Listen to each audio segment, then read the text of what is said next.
Hi, my name is Robert Braswell with Childcare Integrated Services. I'm the Chief Technical Director, and we're here today to tell you about our company. Basically, before we get started, I'd like to point out why I was behind this business. So I decided to get behind this business because I remembered a time when we got to our third kid, and my wife had to turn down a job offer that would have essentially doubled her pay because we couldn't find adequate childcare.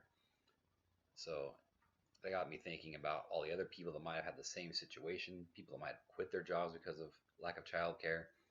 And then I was thinking that it would make sense that companies maybe would want to participate in a childcare plan as a way to help either recruit or retain highly qualified employees, um, basically to save costs in recruiting and retention, as well as some tax write-offs that could come in there. To get started, what we're trying to accomplish here today is we're trying to get $100,000 for startup expenses.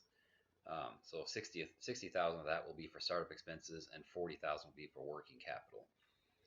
Um, and this, the five other founders and I will each be contributing $25,000 towards the working capital for a total of 150,000, and we also will be taking out a line of credit of 150,000.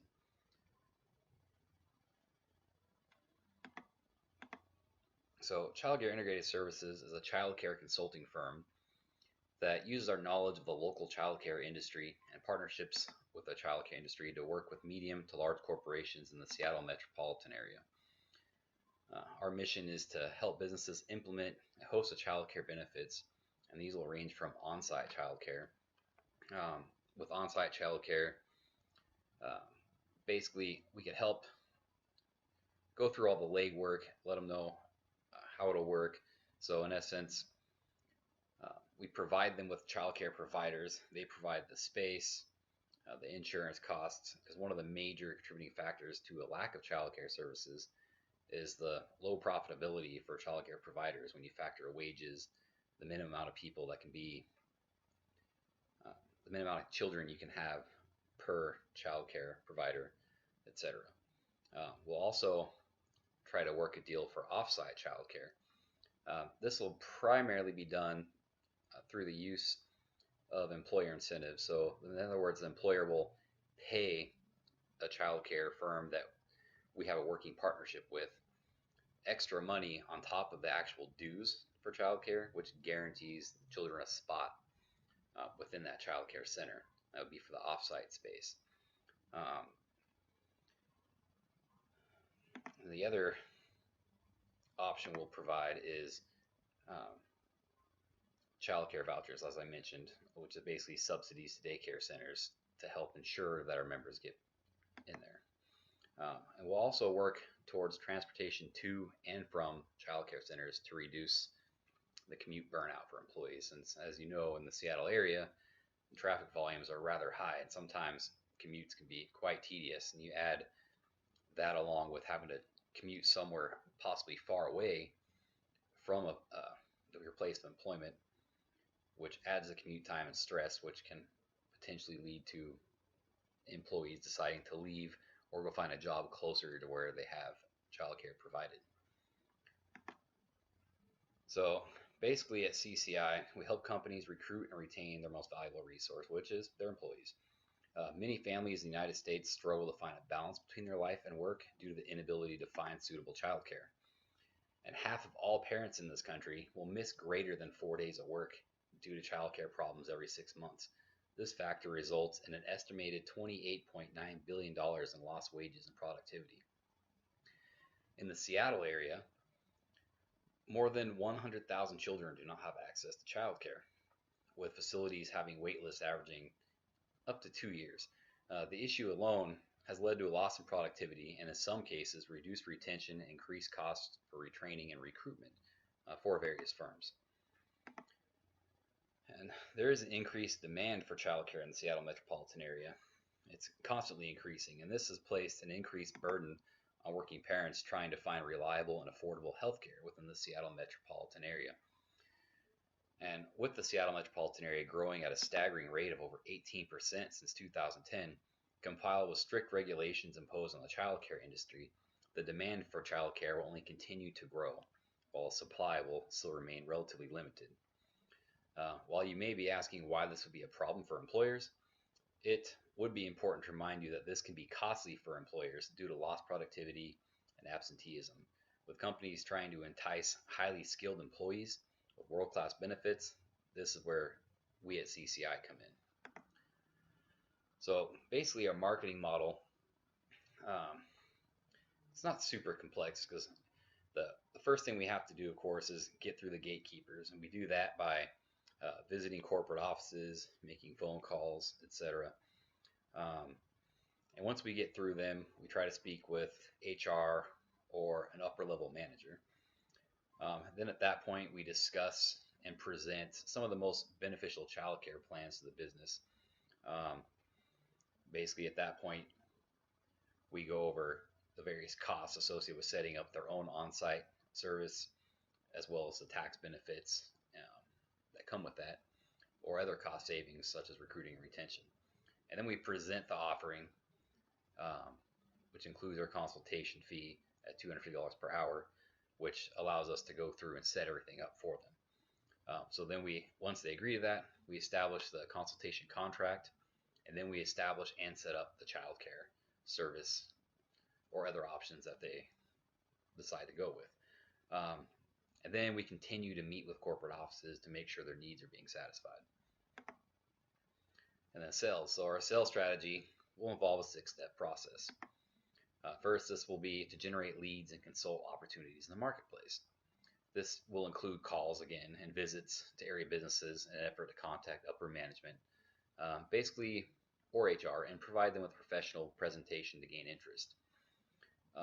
And while we're discussing that with them, we'll quantify the opportunity to the client, which means we'll highlight employee turnover, current benefit structures they have, and what they can gain essentially from offering childcare alternatives or solutions to their employees. At this point, we'll also discuss, we'll carry forward and we'll discuss investment parameters such as tax savings, savings from recruitment and retraining costs. That's estimated alone that just from tax savings, it can save up to 60%. They can get up to 60% of that reimbursed just through tax savings alone.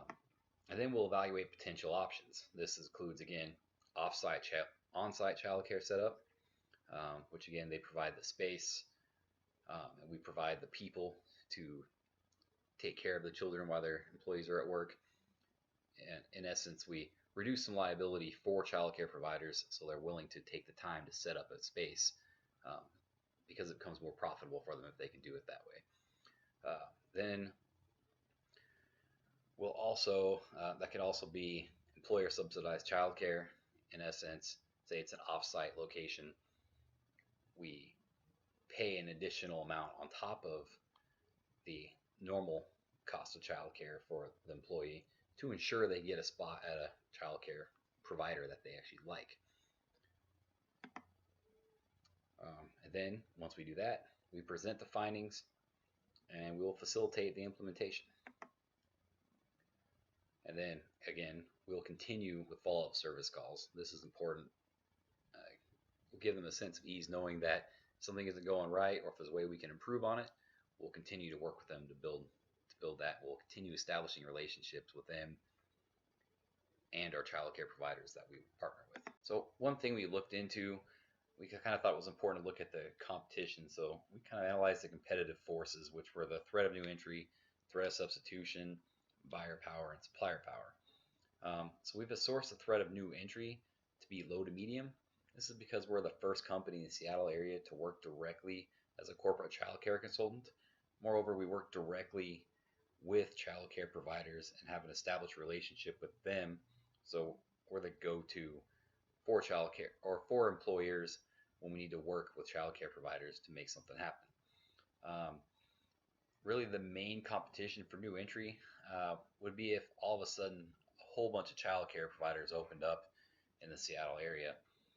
But we don't really see this very likely. This is because it would require massive government deregulation in order for this to come to fruition. And then, of course, there is a threat for substitution. This is moderate. We recognize this as moderate, possibly high. This is because there's already some indirect competitors. One such is Care.com, which offers short-term childcare. Um, Basically, it has rated childcare providers for the short term, like individual people, like babysitters, nannies, etc. Um, so, but at the same time, it doesn't really give the personal service. It doesn't have built-in relationships with area providers. It's basically just more of a short-term care solution. Um, and due to the large deficit available in childcare options in the Seattle metropolitan area, we really don't see that much of an issue with buyer power. The only threat we might see is with large, very wealthy companies. They might be able basically just to buy out childcare providers and provide those for their employees. Um, but that would be the really large. Most of some of the larger companies there already offer childcare services, such as Microsoft, etc. Um, then we looked at supplier power. This is currently a high risk. It's because there's a much smaller supply of childcare providers. However, part of our service includes helping our customers provide their own childcare centers.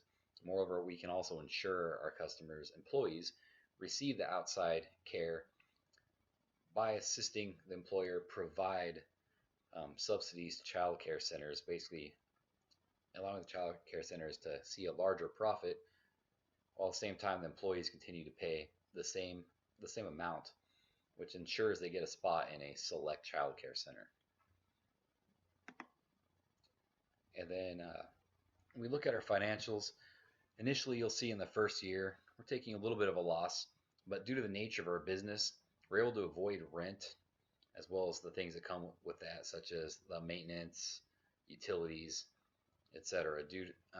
Which we'll see substantial savings by operating from our homes the first 2 years. Although we'll be operating at a loss for the first 2 years, we do expect to see a profit by year 3. And by the end of year 5, we should see a profit of just under $1,400,000 for that year. So if you look at our financials here, we have a net profit of negative $174,000. That's with a gross sales of only $160,000. We don't really expect to land a couple,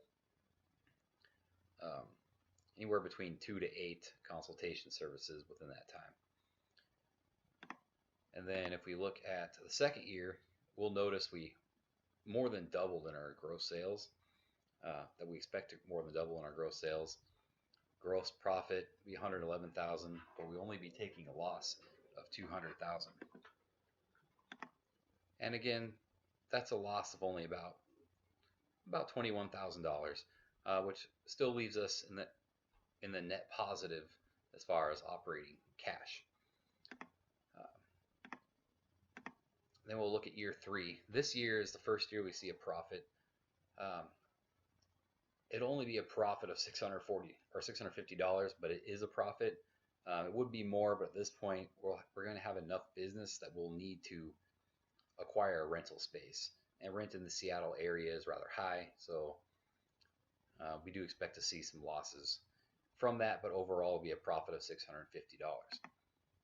Then, of course, we'll look at year 5. By this year, we expect to have a substantial increase in gross sales, take our gross profit to $1.46 million, and then our net profit after all these expenses will be $1,085,000 approximately. Then our break-even analysis, as you can see, our total expense at 5 years versus our projected sales, our break-even point is after $796,641 in sales. And this is based off our income statement. We should be operating at a profit by the first month of our 3rd year of operation. So basically, a timeline and exit for our business. So in the first 6 months, of course, we're going to continue to build relationships with childcare providers, begin reaching out to our clients. It's this time we figure It's the most critical. So we have to figure out what we can expect from our child care provider network, solicit clients, and effort to build rapport. And then in 6 to 12 months, we hope to have between 6 to 8 clients and at least 120 hours of billable consultation services. Over the next 5 years, we'll strive to increase our profits by continually seeking out new clients, as well as maintaining relationships with our existing client base, as well as our child care providers. And over time, as we begin to fill our niche in the marketplace, we'll likely end up selling to a larger human resource consulting firm that's looking for other means to increase their profits. At the end of the day, I think this is a very good opportunity, and I hope you like our offer and will consider investing with us. Thank you. Bye.